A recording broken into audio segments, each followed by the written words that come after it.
Senja Slierendrecht and I am program maker for Studium Generale of Erasmus University in Rotterdam. Psychedelics like MDMA, LSD and Ayahuasca have grown in popularity in the past decades. At the same time, research on psychedelics has also been booming. While first seen as a taboo, these substances are now being looked at to treat depression, anxiety or addiction. Should the war on drugs turn into a love for drugs? And how can they be used and researched in a safe and responsible way? Dr. Joost Breeksema is a postdoctoral researcher at the University Medical Center Groningen, where he focuses on qualitative research, exploring patient experience with psychedelic treatments. He also serves as director of the Open Foundation, an independent organization dedicated to advancing the safe and responsible integration of psychedelic-assisted therapies into mental health care. This podcast is a registration of a live event at Erasmus University. Do you want to join one of our Studium Generale events? Check out our website and socials for our full calendar. Enjoy! I will be taking you through what we know about psychedelics with a specific focus on their medical applications, but I'll take a broader perspective as well. Before we get into this, I want to tell you a little bit about what I do. So part of what I do is work at the university in Groningen, at the University Medical Center, but I'm also director of the Open Foundation. This is an independent, non-profit organization dedicated to advancing scientific research into psychedelics, and increasingly also focused towards steering the therapeutic applications in a responsible way, because I think that's one of the most important challenges that we have in the coming years. One of the things that we do is organize a major conference. I'll show a final slide at the end of my lecture as well. The next one will take place in June of this year, so if you're even more intrigued after this lecture, I can highly recommend considering going to the conference. It's a multidisciplinary event, 3 days full of lectures from all academic angles, which is exactly what I think makes psychedelics so interesting, because it's a broad subject that you can study from almost any scientific angle. These are a few of the things that we've done. A few years ago, we wrote a report for our national healthcare funder, Zonnewe, on psychedelics. We've organized summer schools, events in the Dutch Parliament, in the European Parliament. We bring together researchers, policymakers, patients in an attempt to collaboratively advance this field. So that's background. Some more personal background. I already said that I think what fascinates me about psychedelics, or what is inherently fascinating about psychedelics, is the wide variety of angles you can take to study what they do or what they mean. Just to take myself as an example, I did my PhD in the Department of Psychiatry and Medicine, but I am very interested in studying mystical or religious experiences. My background is in philosophy. I use social scientific methods, medical anthropological methods, and I am very interested in understanding what we can learn about psychological processes. So I think interdisciplinarity in the case of psychedelics is crucial. It's really important. And I try to emphasize that as much as possible. So before we go into this, just a very brief section on what psychedelics actually are, which is not as easy to define as you might think. So the most well-known psychedelics, the psychedelics that people will most often think of are some of these compounds, the prototypical psychedelic LSD, but there are many other naturally occurring psychedelics. LSD is actually a semi-natural psychedelic. It's derived from a fungus that grows on ergot, a type of grain, on rye actually. But 5-methoxy-DMT, for example, occurs in toads. Mescaline occurs in different kinds of cactuses in North, Central, and South America. DMT is found in many different plants actually, and psilocybin obviously in mushrooms, as you may know. What these compounds have in common is that their central action is derived from serotonin 2A agonism.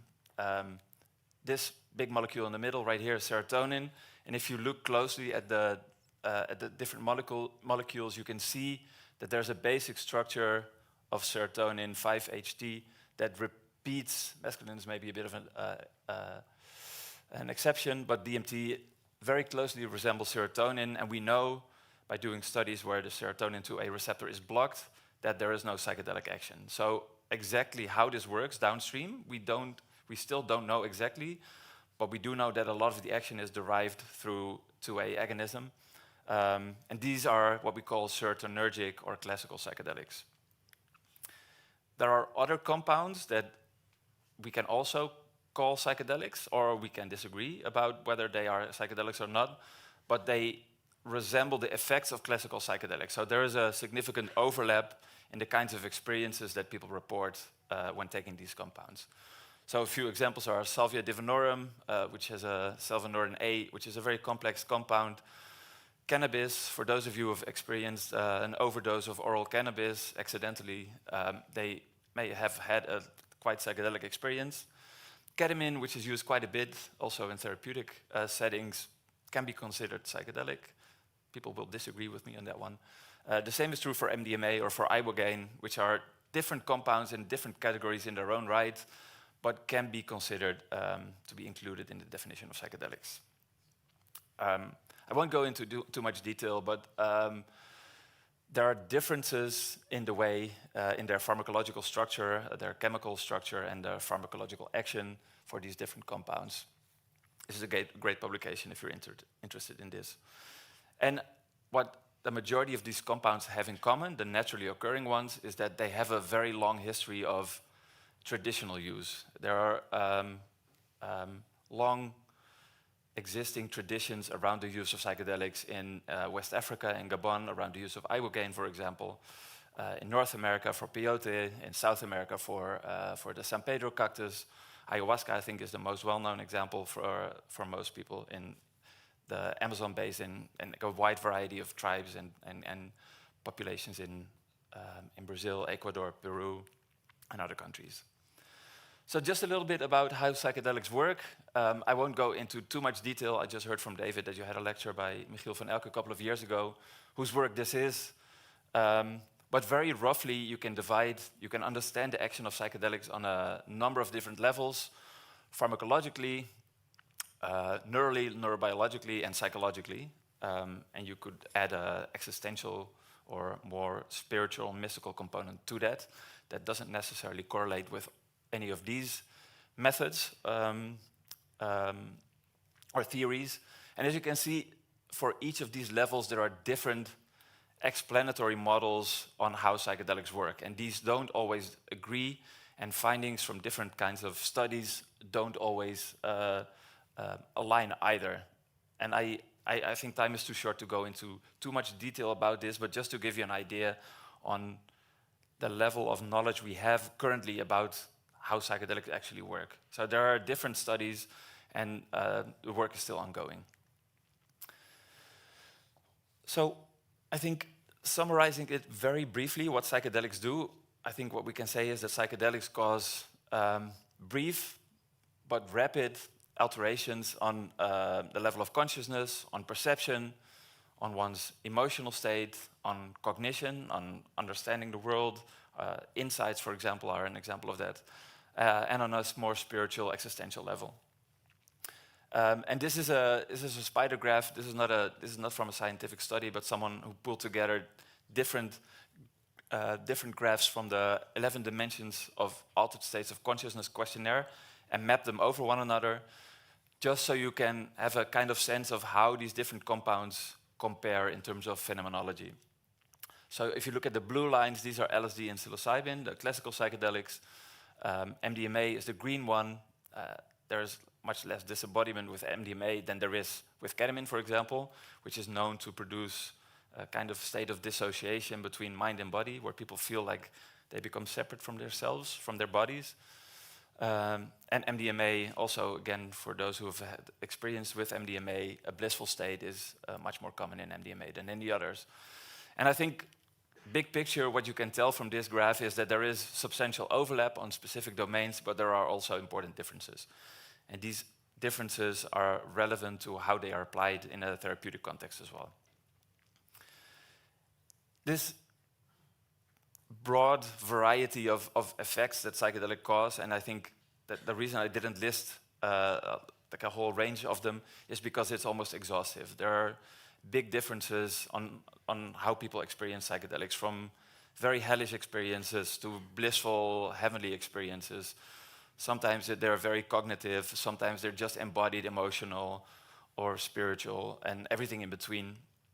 And this posed a difficulty to people trying to come up with a name that captures the essence of what psychedelics are, what these compounds are about. And this is just a list of the different terms that have been used, have been proposed to classify or to categorize these compounds. But there are other ones as well. There are new ones. Empathogen and entactogen, meaning to touch within, are more used to refer to MDMA-like substances. Deliriants are more compounds or plants like datura or devil's trumpet. Oneirogen for dreamlike producing substances. Dissociatives for compounds like ketamine that separate the connection between body and mind. And there are serotonergic stimulants that have structural affinity to classical psychedelics, research chemicals, new psychoactive substances. The list is very broad. And the term that I think has by now stuck, and this is quite a bit different from when I first started getting into this. In the medical literature, it was predominantly, the word hallucinogen was, I think, the most dominant, even though it's not strictly correct. Psychedelics don't technically produce hallucinations, which is the definition of hallucinogen. And this posed a problem to two seminal figures in the history of psychedelic research. Does anybody recognize the gentleman on the left? Correct, very good. This is Aldous Huxley, famous English writer living in California at that time. And this is actually Aldous Huxley on mescaline in his three-piece tweed suit in the California sun. This photograph was taken actually by this gentleman, also a Brit, Humphrey Osmond, who was then doing LSD research on alcoholism in Canada. And they'd been corresponding. At some point, Huxley invited Osmond to LA to give him to introduce him into an experience with a psychedelic, which was mescaline, which led him to write the famous book, The Doors of Perception. And they corresponded about how to give a name to the kinds of experiences that were brought on by LSD and psilocybin and mescaline. And this is the part of a rhyme that Huxley wrote. He said, "To make this mundane world sublime, take 1/2 gram of phenerothime," which meant something like making the soul visible. And Osmond, the psychiatrist, responded. He said, "To fathom hell or soar angelic, just take a pinch of psychedelic," from the Greek words for soul or mind and manifesting or making visible. And that is the name that stuck, and I think it's a very apt name. And I think this is best explained by another seminal figure in this field, another old white dude, Stanislav Grof, a Czech psychiatrist, who said that psychedelics, when applied responsibly, more or less function as non-specific amplifiers of the human psyche. So they bring up something that is already present within your mind, within your psyche, but you cannot predict exactly what it is beforehand. And it speaks to the inherent unpredictability of psychedelics. So it will bring up something that is already part of your mind, and it can amplify and make it bigger, but you don't always know exactly beforehand what that might be. So what can we say about the subjective effects of psychedelics in a therapeutic context? I'll try to not dwell too long on this. This is research that I did for my PhD, where I looked at different qualitative studies into patient experiences with different psychedelics and trying to come up with potential commonalities or disparities between the kinds of experiences that people report in terms of therapeutic processes. So here are a few key themes that emerged from that study. People often report insights, for example, into their own disorder, into the causes of their disorder, their own behaviors. They often report an altered perspective on their self, on their sense of self. Also often reported is an increased sense of connection, either to themselves or to others, or to the larger world around them, to their communities, or to something larger to than themselves, which touches on the transcendental experiences, where people report things like merging with God or being one with the universe, as well as an expanded emotional spectrum. So basically, people are capable of feeling emotions more, or new emotions, or have access to emotions that they've not felt before, not felt in a long time, which can be very cathartic for people suffering from mental disorders. I'll give you a few examples on insights. For example, this is a woman who had taken ayahuasca to treat an eating disorder. She said, "I remember a ceremony where I saw that in that moment, eating, throwing up, restricting, they were actually coping strategies. In that moment, they were the only ways I knew of to deal with the difficulty that I was experiencing, that I had no words for, and that no one was asking about." Another example from a different participant in an ayahuasca treatment for eating disorders, for anorexia. "Ayahuasca helped me to get deeply in touch with myself, so that self-love became the predominant priority over self-criticism, so that self-love became more important and predominant. And that, for me, is the antidote to an eating disorder." And then, just as an example for the expanded emotional spectrum, as someone who received psilocybin for depression, who said they experienced excursions into sadness, into loneliness and anger, abandonment. But once she went into that anger, it went poof and evaporated. And the lesson I learned is that you have to go right into that scary basement. Once you're in it, there's no more scary basement to go into. So it's about accepting and moving into something that is difficult rather than avoiding. I'll have some more patient quotes from my own research later down the line. Just briefly, something about the safety of psychedelics, particularly for classical psychedelics. We know that dependence is very rare. This is well known from animal and human studies, from surveys. Toxicity, almost any kind of toxicity, is very low. There's an exception for MDMA and then for repeated MDMA use, particularly.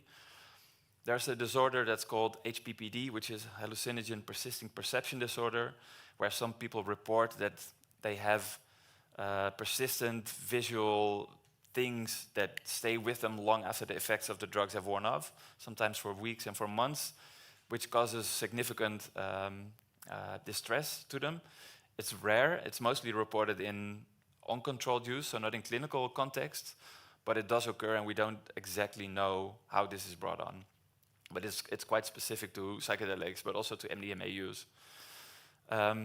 Bodily AEs are adverse effects, so negative effects. For classical psychedelics, these are quite mild. People report headaches, nausea, hypertension, like mild hypertension. And I think the most serious category of risk is psychological in nature. So if you imagine that psychedelics can catalyze or amplify something that is within you and can make it large, if you take a psychedelic in a context in which you don't feel safe, or you're not in a good place yourself, psychologically or emotionally, this can be amplified, and it can take on huge proportions, and it can become everything. And if you don't have the right container or the right support, this can exacerbate any existing mental health issues or latent risk factors. The most important ones that we know of are a family or a personal history of schizophrenia or psychotic disorders, but also people with dissociative disorders, personality disorders, bipolar depression are usually excluded from studies. And that is not to say that we know for sure that this is a category of disorder that needs to be excluded from psychedelic therapeutic interventions, but from research conducted in the 50s and 60s, this seems to be the highest risk factor. That said, I would be very interested in actually in good scientific clinical research into people with these disorders, because these have never been tested properly. So a little bit about the relativity or the relativeness of harm. This is any presentation that I give, I usually try to include one of these slides. This is a study conducted here in the Netherlands at the RIVM by Jan van Amsterdam and colleagues, but this is a replication of a study conducted in England, where they compare the relative harm of the most commonly used psychoactive substances by asking a group of experts in a procedure that is called a multi-criteria decision analysis. So basically, you take all potential categories of harm. I may have a slide for that. Yeah, these are here. So you divide harm into harm to users, so harm to the user itself. If you want to come in, just go in front of the camera and sit back up. There's space there. So you can probably not read it. This is from the publication itself. It's quite tiny. So it's physical harm, psychological harm, and social harm to someone, to oneself, but also to others. So societal harm, basically. And this is divided up in all different kinds of categories, which you can see here on the right. So by doing an elaborate process, asking experts for all the different compounds, so on a scale from 1 to 100, how severe do you rate this harm? And they do this for all the categories. Then these are weighted and put together. What you get is a list that looks much like this. So on the left side, so the lowest relative harm, so this is a comparative scale, this is not absolute, are the classical psychedelics. You have psilocybin, LSD, ecstasy or MDMA is somewhat below average, cannabis, ketamine as well. And then on the top are, you know, what people would probably expect: heroin, crack cocaine, but also interestingly alcohol and tobacco. And the interesting part is that this is corroborated by different studies. This is a study conducted in the UK where maybe alcohol scores a little higher. You can't really tell from this, but this is how the different categories of harm are broken down. But it's basically the same picture: alcohol, heroin, crack cocaine, methamphetamine, cocaine, tobacco as the most harmful substances, relatively harmful, and then the most relatively harmless are the classical psychedelics and ecstasy. And how we define harm, and this is another slide that I always include, how we define harm is kind of the same way that we define the effect of a substance, which you should see as the interaction between a number of factors that we call drug, set, and setting. There's an interpersonal one that is somewhere between set and setting, but it's basically the interaction of the drug that you take, which is obviously important, right? It matters if you drink a beer or half a bottle of whiskey or if you eat mushrooms. They will have different effects, but the total effect is not just determined by what you take and how you take it, but also on your own internal set, your mindset, your psychological condition, your emotional state at the moment of taking it, your prior experiences, what you're expecting from the experience, and then all external circumstances. So the location where you take it, if I took psychedelics right there in this lecture room, I would not have the same experience as if I did it, as if I would do it in the woods with friends when I'm very well prepared. So all of these factors together impact the effect that you can expect from a psychedelic and also impact the risk factors. So this is, I think, crucial to understand why in the therapeutic use of psychedelics, a psychological container, good preparation is crucial. This is just a bunch of population studies where people have looked at the correlation between in large-scale studies of ever using psychedelics and if it correlates with different parameters of mental distress. And in almost all of these studies, ever use of psychedelics is negatively correlated to suicidality or to partner violence or many other different indicators. But this is obviously correlative. This is in large population studies, so you cannot derive any causal conclusions from this, except to say that lifetime use of psychedelics doesn't increase the risk of developing a mental disorder. But obviously there may be different underlying causes for both of those. So moving into clinical research, this is obviously, or maybe not obvious to all of you, but this is not new. A lot of the research really started in the mid-40s when LSD was discovered and expanded throughout the 50s and the 60s. This is an actual picture of someone being administered LSD in a study, and as you can tell from this picture, and this is often how these studies were done, especially in the beginning, there was not a lot of attention to creating a comfortable environment, like a pleasant environment, minimizing interactions. There are some great videos on YouTube also of these earlier psychedelic trials where they really try to figure out, okay, we discovered these drugs, we discovered that they have an immense impact on people's mental condition, on their being. What do we do with this? How do we understand this? And maybe also not so surprisingly, especially in the earlier studies, there were a lot of difficult experiences, problematic, traumatic experiences reported by volunteers. Some cases, in the case of the CIA secret program, they dosed people without telling them, including people in the military itself, which actually led to some suicides. And this is how people first thought of psychedelics, as psychotomimetics. So these are compounds mimicking a psychotic state. And obviously, if you administer this to people in a closed basement with no natural light, and you're being interrogated by a bunch of people in white coats while you have no frame of reference at all on what is going on, this might turn into a very scary and anxiety-filled experience.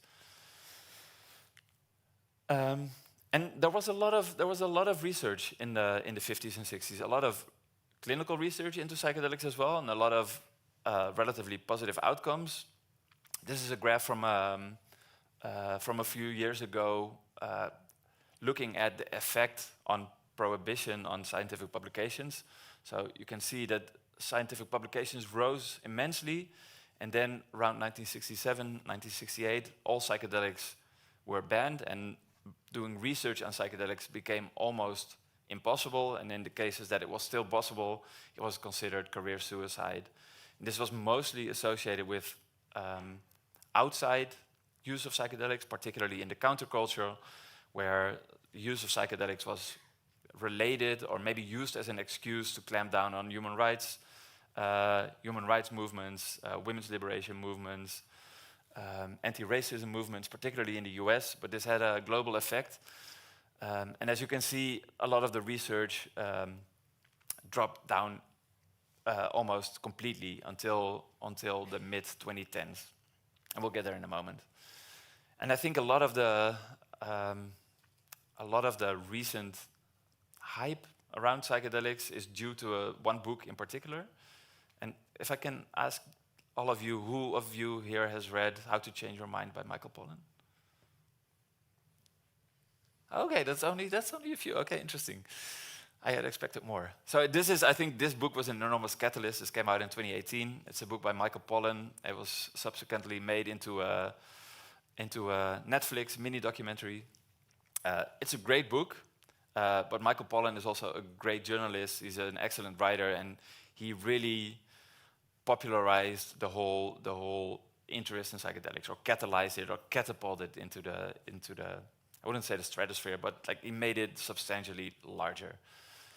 And the effect that it had, and I think this was accompanied, this was a movement that was already happening, was that in the years, the late 2010s, the early 2020s, we suddenly saw an explosion of an industry around psychedelics. This is an example from 2023. This is much larger today. And as someone, I've been involved in this field since 2006 with the Open Foundation. And in our early years, we had to do a lot of work trying to convince individual academics that it was worthwhile to study psychedelics, to take it seriously, scientifically, academically, clinically, that it was interesting and relevant to study psychedelics, which was still kind of frowned upon, and there was still a taboo or a stigma on the subject. And this has changed completely. So this is just an example of companies, private and public companies dedicated to advancing clinical research into psychedelics.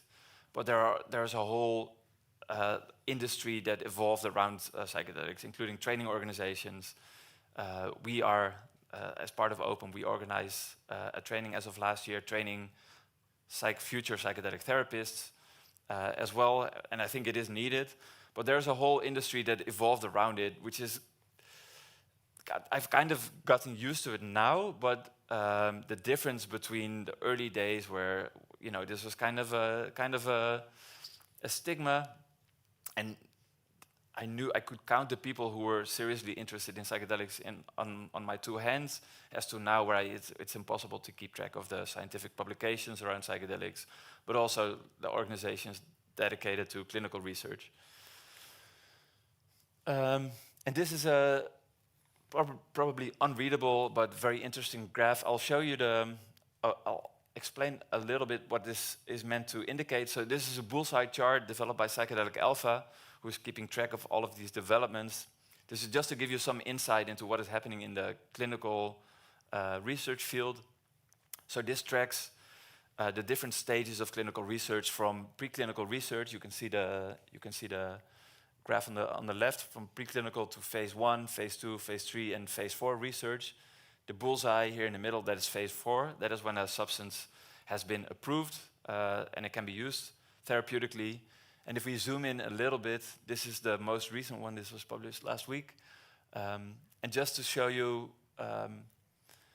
the center that it looks like now, and just also by way of context, this is the kinds of compounds that are being studied. So this is the pie slice for ketamine, for DMT, for LSD, for MDMA, psilocybin, ibogaine, 5-methoxy-DMT, and all other psychedelic or psychedelic-like compounds that are currently under clinical research. So obviously the large majority is in the preclinical phase, so this is discovery, and a lot of drugs will fail to be useful. And as you know, we get closer to phase 2 and phase 3, there will be fewer and fewer left. And as of today, we only have one approved medication, which is Spravato, which is a nasal spray containing S-ketamine. So it's the left-leaning isomer of ketamine. Ketamine is a racemic substance which has an equal mixture of left and right-turning molecules, basically like your hands, right? This is my left hand, this is my right hand. They're exactly the same, but you can't superimpose them. They have a different structure. They have a different spatial orientation. So S-ketamine was already a generic compound. It was patent-free. You can still get it at the pharmacy. It's used in veterinary and in human medicine. But developing a nasal spray suddenly allowed them to register it and get a patent on it, and is making them a lot of money. But the next compounds likely to receive regulatory approval are psilocybin, developed by Compass Pathways for treatment-resistant depression. Resilient Pharmaceuticals, this used to be called MAPS, and previously Lykos. This is MDMA-assisted therapy for PTSD. These two compounds are most likely to be approved in the coming years, at least in the United States with the FDA first, and then probably within Europe with a European Medicines Agency next. And you can see the effect of the renewed interest in psychedelics. This is a search that I did on PubMed a few years ago. So this is 23. I think if I did it again, I didn't have the time to do it again, but it will be up here somewhere. It's the amount of publications around psychedelics, and this is stratified by different psychedelics, is just enormous. And I'll give you some examples of the kind of clinical research that is being done today. And before I do that, just a word on the context in which it's being done. The majority of the research takes place in what we call psychedelic-assisted therapy. And the idea is that it combines pharmacological therapy, so the administration of a pharmacological agent, a drug, and psychotherapy. So it is within the context of psychotherapy. And typically this is divided into 3 phases. So preparation, where you meet your therapist, you talk about your intentions, you build a relationship, you build rapport and trust with your therapist. You're taught what you can expect from the experience and how to use it. Then you have the session itself, the psychedelic session itself, which is usually something like this. This is in Oostgeest, in the Center 45, where someone is receiving MDMA-assisted therapy for PTSD. This is our National Specialized Psychotrauma Center. It's usually a patient lying with eye shades on, headphone on, with a specialized music playlist, and accompanied by 2 therapists, who are usually male and female, for safety reasons, but also for potential transference of psychological material. And it usually also takes place these days, at least in an aesthetically pleasing, a warm, comfortable environment. And I'll quickly go over some of the results, high level of clinical research, the most important areas at least, because it's so vast that we don't have the time to go over all of it. Importantly, I think ketamine for depression, and I'm flagging this because I did some of my qualitative research into the experiences of patients who were treated with ketamine for depression. And what we know is ketamine, when it was first discovered to be potentially active in treating depressive symptoms, this was in the early 2000s, it had already been used as an anesthetic since the 70s. So there was a long history of ketamine use as an anesthetic. It's used in children, it's used in the elderly, it's used on the battlefield, particularly because it doesn't cause respiratory depression and it doesn't lower people's blood pressures so much. So it is much safer to use in emergency or in vulnerable populations. And when it was found that ketamine had an almost acute effect on depression, there's been a lot of research into ketamine, and this is just to show you a little bit about the temporariness of the effects of ketamine. So this is comparing a bunch of different studies. I think this will remain the same if you add more studies to it. This compares the effective, so the ketamine group to placebo, and you see that there is a strong effect size after 1 day, so 24 hours. Then at 3-4 days, it's still there, but by the time you hit 7 days, so after a week, usually the antidepressant effect has worn off, leading people to need another dose of ketamine, which is obviously also a lucrative business model. And I think it doesn't really fully tap into the therapeutic potential that ketamine also does have. So this is ketamine administered basically in a very biological model. And this was how we did it at our University Center of Psychiatry. When I started there, it's basically, in our case, we use oral ketamine as a drink. So you give ketamine as a drink, tell people to lay down.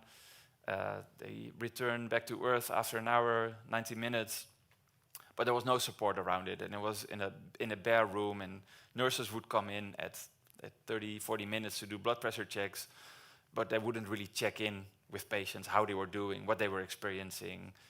And a lot of patients actually reported having difficult, anxious experiences because there was no one there to take care of them. There have been many different studies into psilocybin for depression as well.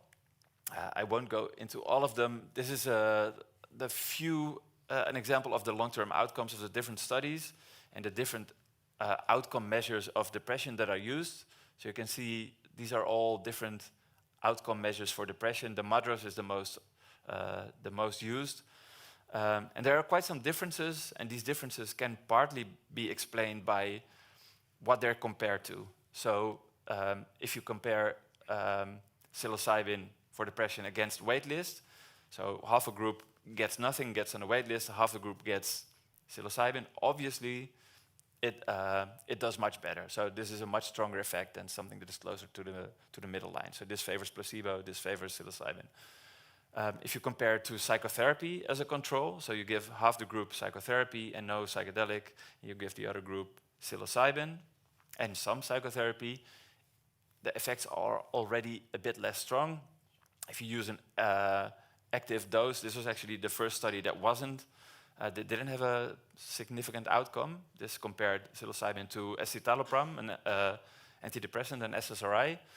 The results were not significant, and this was such an issue to the authors that they issued a separate article explaining why the results should be interpreted in a different way, even though the scientific publication, which was in the New England Journal of Medicine, which is the most prominent scientific journal in medicine, said it was non-significant. They felt they had to rationalize why it was actually significant, and compared to placebo, it has a moderate effect. And this is the one indication that I am personally a little bit disillusioned by, or I think that the way that we're currently using psychedelics and psilocybin in particular to treat depression is not doing enough for patients. And I think it's because the idea in many of these studies, and that is also partly because they are sponsored by pharmaceutical industries, so a lot of the innovation is driven by venture capital-driven biotech startups, which need to see a return on investment, and they can only do that if it's a cost-effective intervention. That means is that they try to cut down on the psychological support around it, and they try to see if they can have an outcome on depression after a single administration of psilocybin. But if you've been depressed for 10, 15, 20 years, the idea that any single intervention can have an effect that will change your life altogether, especially when all of these life domains have also been affected, your relationship, your ability to work, your identity, they're all impacted by depression or by any mental disorder. That I think it's not realistic to expect that such an intervention can have a meaningful result for the majority of patients, at least. I'll just share briefly a few excerpts from interviews that I did around ketamine and psilocybin for depression. The respondents, the K is for ketamine, the P is for psilocybin, and this was the dose. Something that a lot of patients struggle with that I interviewed after having been treated with ketamine or psilocybin for depression is that they were struggling either to hold on to their experience or actually to outside reality, or their ability to let go and just surrender to the process and let whatever happened to them wash over them and just accept what appears. So I'll read you a few quotes from patients. The first one is someone who said that she always found it difficult to just let go, which was part of, I think that's true for many people struggling with mental disorders. She said, I found it really upsetting to lose touch with my body and give up control. It's something I don't like anyway, but during the esketamine sessions, this was particularly intense. And someone else shared that she said, I used to get really anxious, and yes, that's when you lose control. And I actually had a number of unfounded fears as a result of those early anxious experiences. So people received ketamine, as I said earlier, but then they were left to their own devices, and because they weren't exactly sure what they could expect, they had all kinds of unexpected, difficult experiences and no one to reassure them. So they would become more anxious going into the next session, and that anxiety was then amplified, and then that anxiety was then amplified into further sessions. So that became really difficult for many patients. And someone on psilocybin also said, I couldn't steer the experience. I couldn't get in or out. I was just being swept along and I had no control. I was a character in a story and I just had to wait and see what would happen. And that was the frustrating bit. I simply couldn't do anything. I thought, this isn't what we practice. The idea was just to be aware of things and to let them go. And I simply couldn't do that.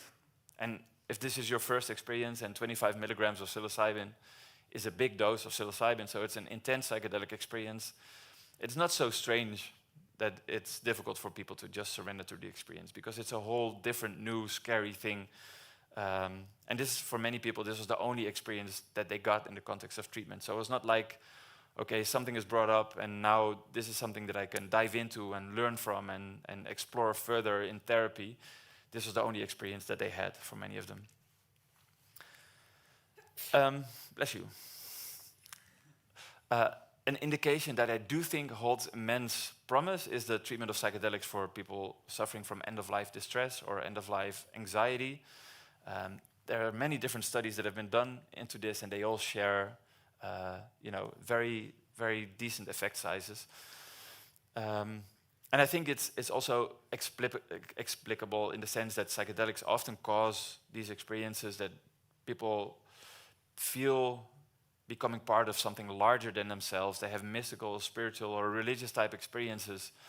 And these are people struggling with something that is understandable, but also has a clear origin. Like, these are people often with a terminal illness or terminal diagnosis or a progressive disease that they know that they're not going to get better from, but where they suffer, they're not able to let go of that reality. They become super anxious, they become closed up, they have a very hard time relating to their family members, to talk to them, to address what they're experiencing. And so this is something that, it's a concrete something that can be addressed in the context of a psychedelic experience. So I think that makes it easier for people to relate the intervention to the distress. There's a study that we're doing in 4 countries in Europe. If there's anyone here who's working clinically, we are treating 4 patient groups. So talk to me afterwards or send me an email. There are 4 patient groups, particularly COPD, that we're studying in the Netherlands, but MS, ALS, and atypical Parkinsonisms in 4 different countries. And people, we're trying to treat the existential or the psychological distress associated with having a progressive illness that people can get better from. And most of the other studies in end-of-life distress have been done in cancer patients. So this is the first time that we're trying this in different patient groups. And we're actively recruiting patients for this study. Then finally, there's MDMA-assisted therapy for post-traumatic stress disorder. And I think quite similar to end-of-life distress, this is often treating a concrete traumatic experience. So this is also the idea in MDMA-assisted therapy, where people have to indicate an index trauma, so a concrete traumatic experience that made it very difficult for them to process in therapy. And there have been multiple phase 2 and 2 phase 3 trials, all with very positive results, very significant results, where you can see that this is the main CAP score. This is the index of trauma that is most often used in these studies, where you have a big difference where people are treated with MDMA-assisted therapy compared to placebo in therapy. But what is interesting is that this is after 3 sessions, so often this is seen still at 6 weeks. Patients in the placebo group also get better. So there's also something in the therapeutic intervention that is also healing to patients, right? Because the context of this treatment is people get a lot of care, a lot of attention, a lot of interaction with 2 therapists who care for them for a full day. You get to lie around a blanket, and it's very different from the most conventional forms of treatment that we have. And I don't know if I have enough time to go into this, kind of, not really. Okay, I have like 40 more slides to go through, so maybe not really. I just want to briefly share the story of someone I'll call Angie, who is the first person who received MDMA-assisted therapy for PTSD in the Netherlands, who very briefly, she was a police officer. She did accident analysis, so whenever there was any kind of serious accident, she would come and photograph and process the crime scene or the accident scene. And she had a bunch of really difficult cases where she'd found people who were very close to her. And at some point she was just unable to work and had tried all available treatments, also in our national specialized psychotrauma center, but didn't get better. This is kind of like the context in which she worked. But then received 2 sessions of MDMA-assisted therapy. And in the first session, very briefly, what she described is, as soon as she lay down and the MDMA began working, she told me that she was transported back to the scene of the accident. So this was her index trauma. This was a case where she'd been called to the scene of an accident, which was in Amstelveen, where someone had been hit by a metro car, had died. She was brought on the scene to photograph. And as she came to the scene, she realized the person there was her sister. So, I mean, this is the point that everything broke down for her. This is a culmination of multiple accidents where she had found, because she lived in the environment, where she'd found other people, neighbors close to her, dead also. But this was the breaking point for her, and this is the thing that she couldn't talk about in therapy. She couldn't process during EMDR. Nothing like that. So during the session, she said she was immediately transported back to the scene of the accident, and this was, as she said it, this was the actual scene. It was real life. It was not psychedelic. It was not dreamlike. It felt very real. She was hovering over it, And at the gentle suggestion of the therapist, who told her, maybe you can put your feet on the ground and investigate. And she said she was able to do everything that she wasn't able to do at the moment. So it was like the scene had been frozen still, and she was able to move around, to interact with different people, to finish her work, which she hadn't been able to do as a police officer. And she made some drawings of this because the way her session ended was quite beautiful. She said, at the end of the session, she sat down with her back to the metro car where her sister was lying. So these are her legs. These are her legs and her sister's legs, and they just sat there.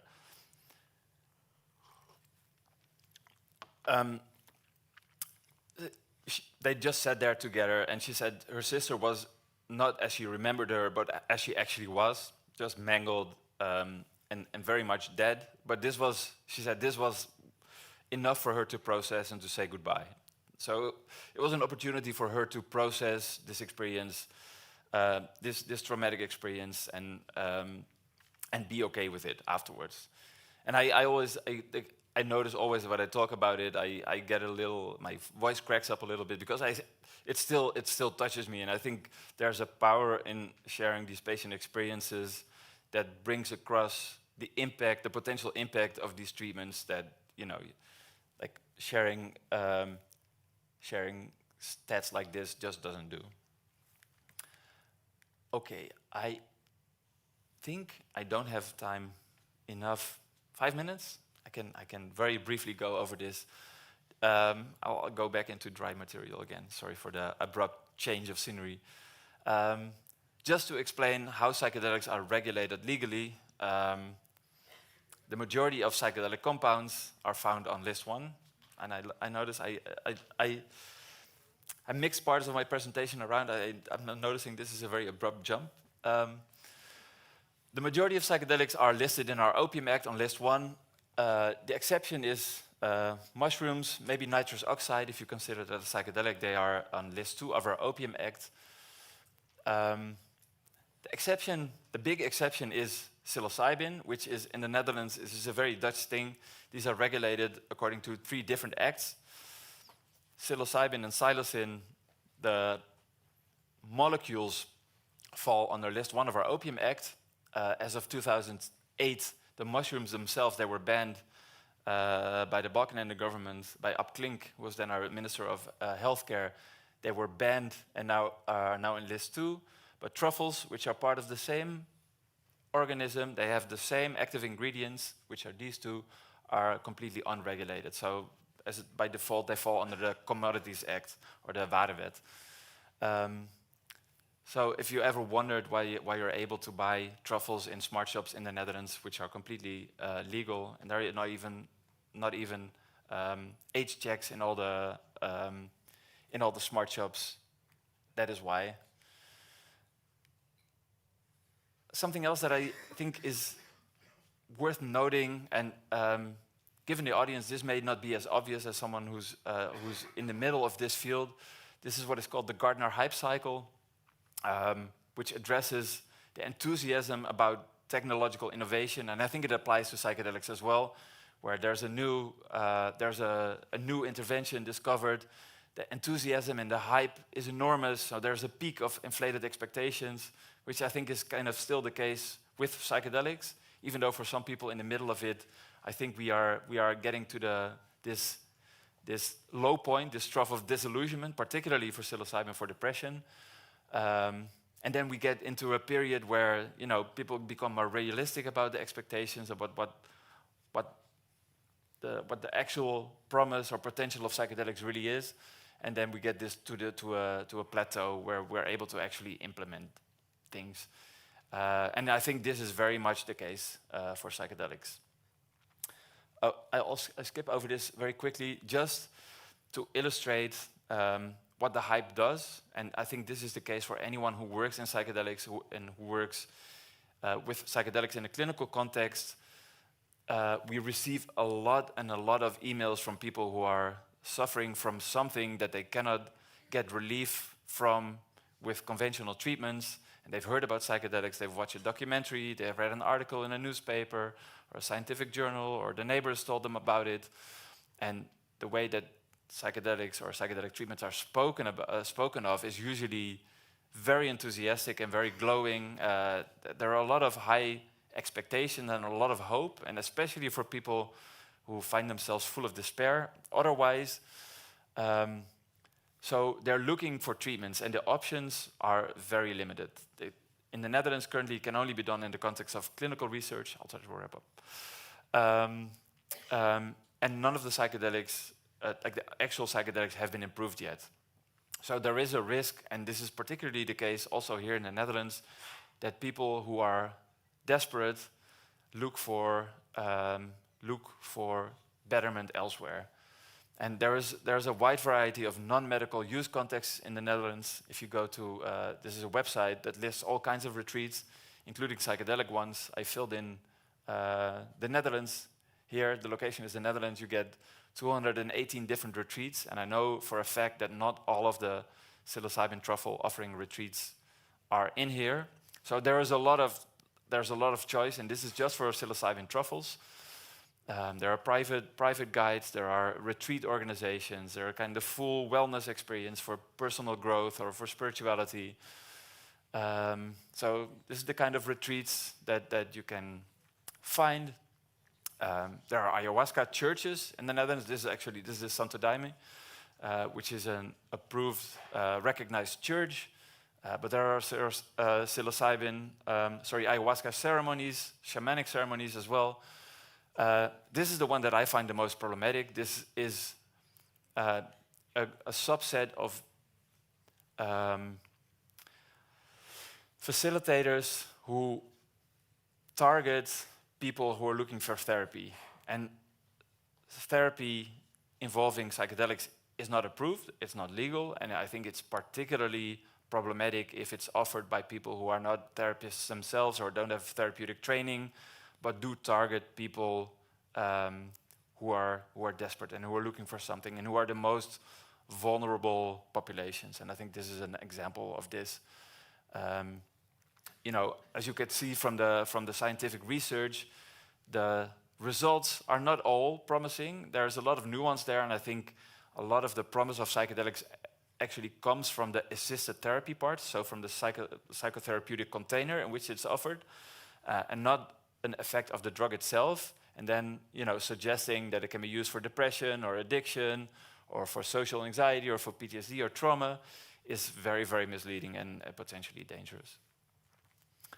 Then there's self-medication of psychedelics.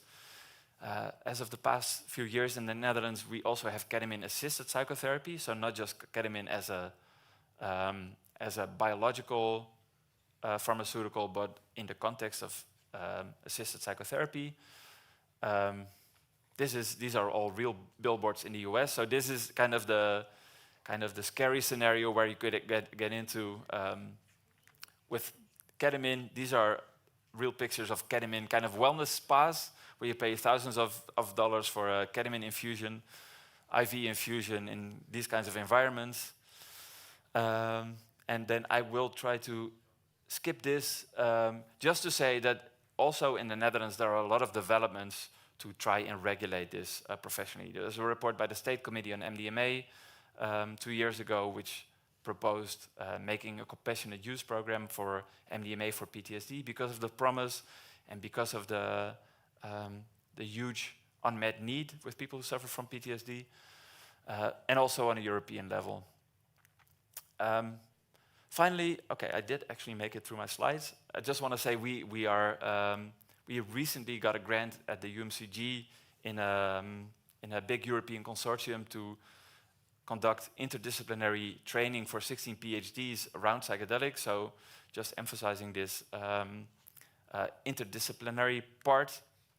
And I think in order to advance this field as a whole, we really need all of these partners. So what we've done since the start is just try to connect all the different kinds of stakeholders from patients and their loved ones to government agencies, to the health inspection, to pharmaceutical companies, to clinical organizations, to training organizations, insurance company, health technology assessors. So it is very complex to get this across the finish line, and then also to make sure that it is done in a responsible and safe and patient-centered way.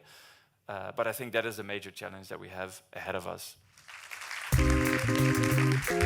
Thank you for listening. Interested in more? Join one of our Studium Generale live events. The calendar can be found on our website or socials. Or listen to our podcast through Spotify or YouTube.